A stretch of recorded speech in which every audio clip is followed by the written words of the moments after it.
നമുക്കിവിടെ രാവിലെ പെരുമഴയാണ് കേട്ടോ. നല്ല മഴയാണെങ്കിലും ഞാനൊന്ന് ഇത്തിരി നേരത്തെ എണീറ്റ് അരിയൊക്കെ അടുപ്പത്തിട്ടിട്ടുണ്ടായിരുന്നു. പിന്നെ കറികളൊക്കെ നേരത്തെ ആയിരുന്നു. കാന്താരി രസവും വെണ്ടയ്ക്ക മെഴുക്ക് പുരട്ടിയതും പിന്നെ കുറച്ച് മീൻ കിട്ടിയിട്ടുണ്ടായിരുന്നു, അത് വറുത്ത് കേട്ടോ.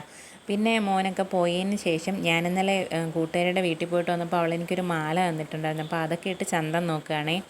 പിന്നെ മഴയായതുകൊണ്ട് തന്നെ പിള്ളേരാരും പുറത്തോട്ടൊന്നും ഇറങ്ങില്ല. രാവിലെ അവരുടെ കാര്യത്തിനൊക്കെ പുറത്ത് പോയിട്ട് വന്നതിന് ശേഷം നല്ല ഉറക്കമാണ് കേട്ടോ.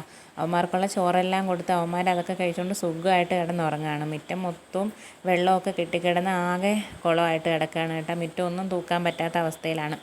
അപ്പോൾ ഞാൻ പോയി കുളിച്ചിട്ടൊക്കെ വന്നതിന് ശേഷം ഇന്നലെ അവിടെ നിന്ന് കൊണ്ടുവന്ന ചക്ക കുറച്ച് മധുരം വെച്ചിട്ടുണ്ടായിരുന്നു. കൂഴച്ചക്കയായിരുന്നു വേവിക്കാൻ കൊണ്ടുവന്നെങ്കിലും അത് മുറിച്ച് വെച്ചുകൊണ്ട് മധുരമായിട്ടുണ്ടായിരുന്നു. അപ്പോൾ ഞാൻ അതിൽ നിന്ന് കുറച്ചെടുത്ത് കഴിച്ച് പിന്നെ വൈകുന്നേരം അതുപോലെ തന്നെ ചായയൊക്കെ ഇട്ടിട്ടുണ്ടായിരുന്നു. അവന്മാരുടെ പാലൊക്കെ തിളപ്പിച്ച് വെച്ചതൊന്ന് ചൂടാറാൻ വെച്ചിട്ടുണ്ടേ. അപ്പോൾ ഞങ്ങളുടെ വീഡിയോസൊക്കെ ഇഷ്ടപ്പെടുകയാണെങ്കിൽ ഞങ്ങളുടെ ചാനലൊന്ന് സബ്സ്ക്രൈബ് ചെയ്ത് സപ്പോർട്ട് ചെയ്യണേ.